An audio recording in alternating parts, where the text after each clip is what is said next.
Hello and welcome back to Vanijya educator. मैं Muskan Chaurasia. Hope so आज आप सभी का एग्जाम बहुत अच्छा गया होगा। बिजनेस स्टडी के एग्जाम से पहले मैंने आपके साथ शेयर किए थे कुछ इंपॉर्टेंट टॉपिक्स जो बिजनेस स्टडी में एग्जाम पॉइंट ऑफ व्यू से बहुत ज्यादा इंपॉर्टेंट थे। उसी तरह से अब हमारा नेक्स्ट एग्जाम जा रहा है 23 मई को अकाउंटेंसी का। मैं आपके साथ शेयर करने जा रही हूँ कुछ इंपॉर्टेंट टॉपिक जो आप बिल्कुल ना छोड़े। डोंट मिस इट बिकॉज वो बहुत ज्यादा इंपॉर्टेंट है एग्जाम पॉइंट ऑफ व्यू से। तो इस वीडियो में हम सबसे पहले डिस्कस करेंगे कि एग्जाम का पैटर्न क्या रहेगा। नेक्स्ट हम देखेंगे कि कौन कौन से चैप्टर कितने कितने मार्क्स की वेटेज रखता है। फिर मैं आपको बताऊंगी कि इंपॉर्टेंट टॉपिक्स कौन कौन से हैं। नेक्स्ट लास्ट में हम देखेंगे कि हमारे एग्जाम प्रिपरेशन की स्ट्रेटेजी क्या होनी चाहिए, एग्जाम को अटेम्प्ट करने की स्ट्रेटेजी क्या होनी चाहिए। तो बिना टाइम वेस्ट करे हम स्टार्ट करते हैं। सबसे पहले मैं आपके साथ डिस्कस करती हूँ कि एग्जाम का पैटर्न क्या रहेगा, एग्जाम में कौन कौन से क्वेश्चंस कितने कितने मार्क्स के रहेंगे। सबसे पहले तो 12 क्वेश्चंस का आपको क्वेश्चन पेपर मिलेगा जो कि 40 मार्क्स का होगा, जिसमें 4 क्वेश्चंस जो होंगे वो 2 मार्क्स के होंगे जो कि आपके मिलके 8 मार्क्स को कवर करेंगे। फिर 4 क्वेश्चंस होंगे जो कि 3 मार्क्स के होंगे जो कवर करेंगे आपके 12 मार्क्स। फिर 4 क्वेश्चंस होंगे आपको जिसमें 5 मार्क्स के होंगे और आपके 20 मार्क्स को कवर करेंगे। तो अल्टीमेटली ये सब मिलके आपके 40 मार्क्स को कवर करेंगे। तो यानी कि आपके पास 5 मार्क्स के 4 क्वेश्चन है, 3 मार्क्स के 4 क्वेश्चन है और 2 मार्क्स के 4 क्वेश्चन है। ये तो है हमारा एग्जाम में जो हमारे एग्जाम के क्वेश्चंस हैं। अब हम देखते हैं, ये हमारे पास सिलेबस है अकाउंटेंसी का। Non profit organisation, retirement, dissolution, common comparative cash flow और ये है हमारे पास डिबेंचर। तो जो हमारा एनपीओ है, एनपीओ अपने आप में ही बहुत बड़ा चैप्टर है और ये 10 मार्क्स का है। नेक्स्ट आता है रिटायरमेंट एंड डिसोल्यूशन, ये 1 यूनिट का है पार्टनरशिप की, जिसमें से ये कवर कर रहा है 12 मार्क्स को। नेक्स्ट ये जाएगा हमारा कॉमन कंपैरेटिव जो कि हमारा है 10 मार्क्स का, और ये यहाँ पे हमारे जाएंगे डिबेंचर्स जो कि हैं 8 मार्क्स के। तो इस तरीके से हमारी जो यूनिट्स है वो अपने आप को कवर कर रही है। देखा जाए तो 10 + 12 22, 22 + 10 32, 32 + 8 40 मार्क्स कवर हो रहे हैं। तो इट मीन्स यहाँ पे ये जो चैप्टर्स हैं, इन चैप्टर्स में ऐसा कोई भी चैप्टर नहीं है जिसकी वेटेज कम हो, और इसमें आपको ऑप्शन भी मिलेंगे।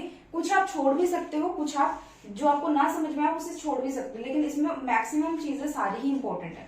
तो सबसे पहले हम अपने सिलेबस को देखते हैं। एनपीओ, नॉन प्रॉफिट ऑर्गेनाइजेशन में एनपीओ में आपको पहले तो बहुत अच्छे से पता होना चाहिए कि रिसिट्स एंड पेमेंट अकाउंट क्या होता है, इनकम एंड एक्सपेंडिचर अकाउंट क्या होता है। रिसिट्स एंड पेमेंट अकाउंट की सारी आइटम्स क्या क्या होती हैं, किस तरीके से बनता है, ये आपको पता होना चाहिए, बेसिक नॉलेज होनी चाहिए।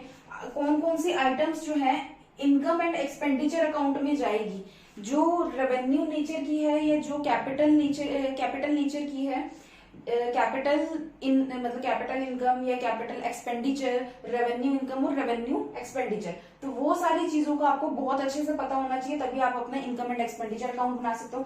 The most important topic is कि आपको सब्सक्रिप्शन पता होना चाहिए कि सब्सक्रिप्शन किस तरीके से जाएगा, प्रीवियस ईयर का और जो हमारा करंट ईयर का और जो एडवांस में हमारे को मिला हुआ होता है। तो सब्सक्रिप्शन जो है मोस्ट इंपॉर्टेंट टॉपिक हमारा जो है ना, क्वेश्चन गलत ही इस रीजन से होता है क्योंकि हम सब्सक्रिप्शन जो है ना गलत ले लेते हैं। नेक्स्ट आता है हमारा कंज्यूमरेबल जो कि कंजप्शन ऑफ कंज्यूमरेबल है। ये भी पॉइंट जो है टॉपिक बहुत इंपॉर्टेंट है, इसी ही के बेसिस पे बहुत सारे क्वेश्चन आते हैं। तो ये इतना मटेरियल जो है बहुत ज्यादा इंपॉर्टेंट है, इसमें सबसे ज्यादा इंपॉर्टेंट है सब्सक्रिप्शन। आपको सब्सक्रिप्शन अच्छे से आना चाहिए। मैं इन सारे के सारे टॉपिक्स की साथ के साथ वीडियोस डालूंगी, बेसिक कंसेप्ट हम उन वीडियोस में कवर करेंगे, लास्ट में हम एक सैंपल पेपर करेंगे। तो आप डेली वो वीडियोस आएंगी, आप चेक कर सकते हैं। नेक्स्ट आता है रिटायरमेंट।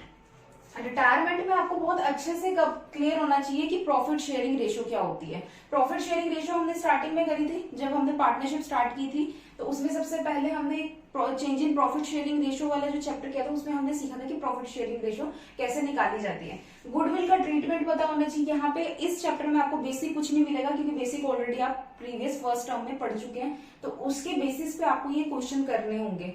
नेक्स्ट आता है एक्यूमुलेटेड प्रॉफिट्स एंड रिजर्व, इनकी क्या क्या ट्रीटमेंट है, ये भी बहुत इंपॉर्टेंट है क्योंकि इसके बेसिस पे आपके कैपिटल अकाउंट की जो अमाउंट है, बैलेंस है, वो निकल के आता है। तो आपको एक्यूमुलेटेड प्रॉफिट और रिजर्व का पता होना चाहिए किस तरीके से उसका ट्रीटमेंट रहेगा। रीवैल्यूएशन अकाउंट आपको बहुत अच्छे से बनाना आना चाहिए। आई होप आप लोगों को आता भी होगा, नहीं भी आता होगा तो हम बेसिक अभी कवर करेंगे, आप लोगों को सब आ जाएगा। नेक्स्ट आता है पार्टनर का कैपिटल अकाउंट और बैलेंस शीट कैसे बनेगी रिटायरमेंट के टाइम, जब कोई पार्टनर रिटायर हो रहा होगा। डिसीड पार्टनर प्रॉफिट क्या होता है, जब कोई पर्सन किसी पार्टनर की डेथ हो जाती है तो उसके बाद उसको जो प्रॉफिट मिलता है, यानी कि उसका जो प्रॉफिट शेयरिंग होगी वो किस हिसाब से की जाती है। ये डेथ का टॉपिक है, ये हमारा रिटायरमेंट का टॉपिक है। ये सारा ही बहुत ज्यादा इंपॉर्टेंट है कि आपको ये इतने की अंडरस्टैंडिंग अच्छे से होनी चाहिए, क्योंकि एग्जाम में क्वेश्चन जो आएगा ना वो इसी पॉइंट ऑफ व्यू से आएगा। तो ये भी हम कवर करेंगे। नेक्स्ट आता है डिसोल्यूशन। डिसोल्यूशन में हमारा क्या बनता है, रियलाइजेशन अकाउंट बनता है, रिवैल्यूएशन नहीं बनता, रियलाइजेशन। रियलाइजेशन का मतलब क्या होता है कि पैसा अपने आप को रियलाइज कर रहा है, तभी जाके हमारी जो फर्म है वो डिसोल्व हो रही है। नेक्स्ट आता है असेट्स जो है वो रियलाइज होंगे तभी जाके हमारी जो फर्म है ना वो डिसोल्व होगी, मैंने गलत बोल दिया। नेक्स्ट आता है कैपिटल अकाउंट। कैपिटल अकाउंट कैसे बनेगा, यहाँ पे कोई भी बैलेंस शीट नहीं बनती, यहाँ पे कैश और बैंक अकाउंट बनता है यहाँ पे लास्ट में, क्योंकि आपकी जब फर्म डिसोल्व हो जाएगी फिर बैलेंस शीट की जरूरत ही नहीं होती है।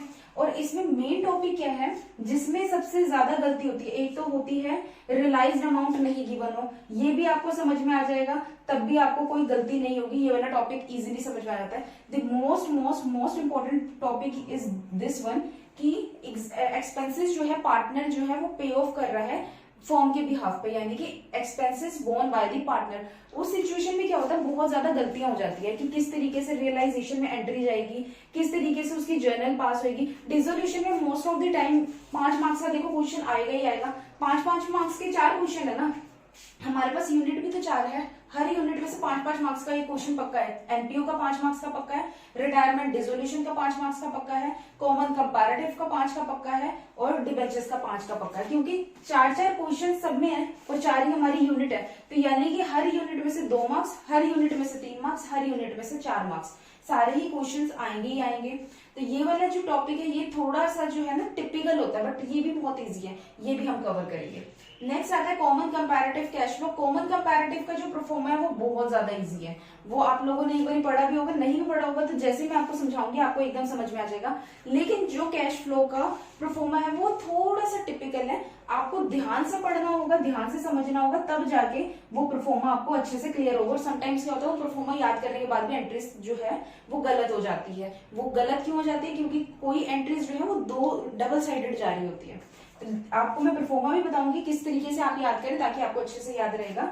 नेक्स्ट आती है adjustments in cash flow statement. ये मोस्ट इंपॉर्टेंट पॉइंट है, क्योंकि एडजस्टमेंट में गलती होने की वजह से ही परफॉर्मा गलत हो जाता है आपका। यानी कि आप एडजस्टमेंट जो है, एडजस्टमेंट की एंट्रीज गलत कर देते हो, जिस वजह से आपको कई बार बैलेंस गलत निकल के आता है और आपकी एंट्रीज गलत हो जाती है।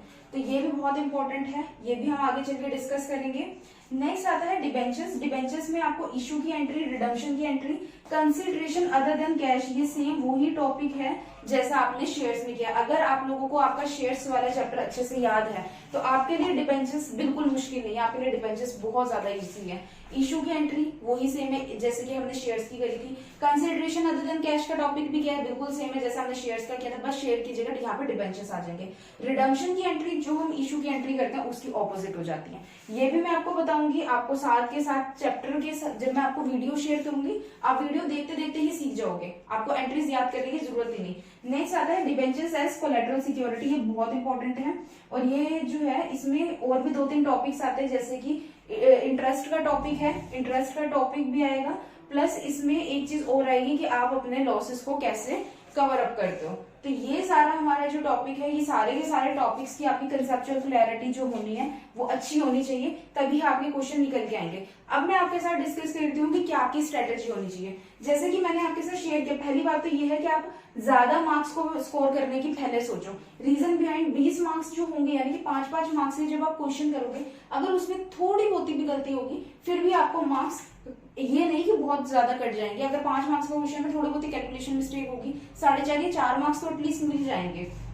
तो उस पॉइंट ऑफ व्यू से मेरी आप प्रेफरेंस ये है, मैं आपको सजेस्ट करूंगी कि सबसे पहले आप अपने 20 मार्क्स को स्कोर करें, यानी कि 5 मार्क्स के क्वेश्चन पे सबसे ज्यादा फोकस दें, जिससे कि क्या है कि आप अपने 5 मार्क्स स्कोर करें। 5 मार्क्स से सीधा आपके 12 मार्क्स मिलेंगे, क्योंकि अगर आप 3 मार्क्स को देखते हो, 3 मार्क्स में आपकी थोड़ी सी भी गलती होगी ना, तो आपको जरूरी नहीं है कि आपको 3 के 2 ही मिले, 1.5 में मिल सकता है, 1 भी मिल सकता है। तो मैं ये आपको सजेस्ट करूंगी कम से कम 5 मार्क्स वालों को तो फोकस करो कि टारगेट करो ये वाले बिल्कुल ठीक हो जाए हमारे। 2 मार्क्स है, 2 मार्क्स में अगर आपकी थोड़ी भी गलती हुई, क्या पता वो मार्क्स ही ना मिले उस क्वेश्चन के, वो सीधा कट ही हो जाए या फिर 1 मार्क्स मिले। तो बेसिकली आप सबसे पहले अपना फोकस करो 5 मार्क्स पे। 5 मार्क्स को जब आप फोकस करोगे ना, आपके 3 और 2 अपने आप कवर हो जाएंगे, क्योंकि आप 5 वाले पे इतना ज्यादा फोकस करोगे, उसी के बेसिस पे 3 और 2 के क्वेश्चंस जो है बन के आएंगे। क्वेश्चंस जो है केस बेस्ड क्वेश्चंस भी आएंगे, ये ध्यान रखना। केस बेस्ड क्वेश्चन 2 और 3 मार्क्स में बहुत आते हैं, 5 मार्क्स में भी 1 या 2 क्वेश्चन केस बेस आएगा। चॉइस भी आपको मिलेगी, ऐसा नहीं है कि आपको चॉइस नहीं मिलेगी, लेकिन जो मेजर टॉपिक है वो आपको अच्छे से कवर होने चाहिए। एनपीओ है, एनपीओ को मत छोड़ें, क्योंकि ये अपने आप में बहुत बड़ा चैप्टर है और 10 मार्क्स का है। 10 मार्क्स जो है आप ये मान के चलो, इसमें से तो आपको 2 मार्क्स का भी मिलेगा, 3 मार्क्स का मिलेगा, 5 मार्क्स का भी मिलेगा।